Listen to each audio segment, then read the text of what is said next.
Izin bertanya, apakah ada perbedaan antara terjemahan, tafsir, dan tadabbur Quran? Yang mana dari ketiganya yang dapat kita pelajari sebagai rujukan dalam menjalani kehidupan ini? Sebenarnya semuanya bisa ya. Iya. Jadi yang dimaksud dengan terjemahan itu adalah bagi mereka yang memang bahasanya bukan bahasa Arab, ya, bahasa Indonesia. Sedangkan Al-Quran itu Allah turunkan dengan menggunakan bahasa Arab, dan itu nggak bisa dirubah. Ya, bahasa Al-Quran itu nggak bisa dirubah dengan bahasa yang lain. Ya, jadi harus dengan memakai bahasa Arab. Nah, terjemahan yang dimaksud dengan terjemahan adalah bahasa-bahasa yang kita pelajari yang memang kita tidak paham bahasa Arab, diterjemahkan menurut bahasa lokal atau bahasa yang kita paham. Bisa bahasa Indonesia, bisa bahasa Sunda, bisa bahasa Jawa, bahasa Inggris, dan lain sebagainya. Beda dengan tafsir. Tafsir adalah penjelasan global, penjelasan secara luas. Ini biasanya tafsir hanya boleh diberikan oleh ulama-ulama yang memang berkompeten di bidangnya, memang ahli di bidang tafsir. Jadi nggak sembarangan seorang memberikan satu tafsiran dari Al-Quranul Karim. Karena apa? Karena ada hadis Rasulullah SAW yang mengatakan, barang siapa mentafsirkan Al-Quran dengan akalnya, falyatabawa maq'adahu minan nar, maka sediakanlah tempat duduknya di neraka. Artinya dalam menafsirkan Al-Quran tentu kita butuh rujukan-rujukan ulama yang memang ahli di bidangnya, di bidang tafsir. Dan sementara ini ulama-ulama yang memang bisa kita pegang diantaranya itu Ibnu Katsir, ada Jalalain gitu, yang mudah, yang biasa dipelajari di pesantren-pesantren itu tafsir Jalalain atau Ibnu Katsir, atau tafsir-tafsir yang lain seperti Indonesia mengeluarkan ada tafsir Buya Hamka.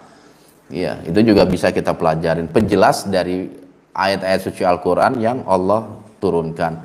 Selain itu ada tadabbur Quran. Tadabbur Quran ini memang kita mentadaburi, mencoba untuk mencari sisi-sisi lain dari ayat suci Al-Quran, mentafakuri, memikirkan gitu, mentadaburi kalamullah Al-Quranul Karim. Dan ini memang juga boleh kita tadabbur Al-Quran itu, tapi tadabburnya tentu dengan kaidah-kaidah ilmu.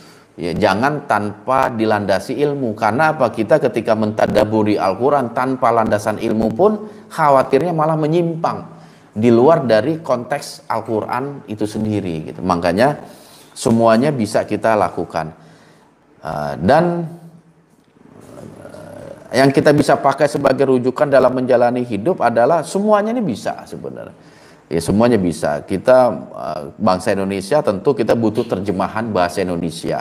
Dan dari terjemahan itu kita bisa mentadaburinya. Kalau kita perlu penjelasan yang lengkap, karena memang kadang Al-Quran itu memberikan satu informasi yang tidak lengkap begitu loh, yang perlu dijelaskan oleh ulama-ulama tafsir.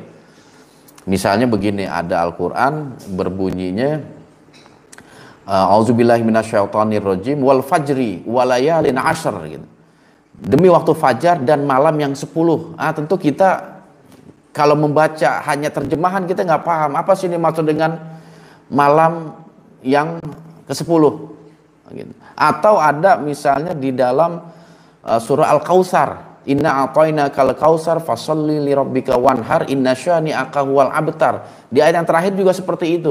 Kalau kita tidak mempelajari tafsirnya, kita akan bingung. Ya. Orang yang terputus itu siapa gitu. Disitulah kita butuh yang namanya tafsir. Pendapat-pendapat ulama yang rajih, yang kuat, yang memang mereka memiliki yang di bidangnya gitu loh. Jangan menafsirkan dengan akal. Ya, kuncinya itu, jangan menafsirkan Al-Quran dengan akal semata, karena itu bisa membawa kesesatan, bahkan bisa mendapat ancaman dari Rasulullah SAW dengan sebutan falyatabawa maq'adahu minan nar, maka siapkanlah tempat dudukmu di dalam neraka.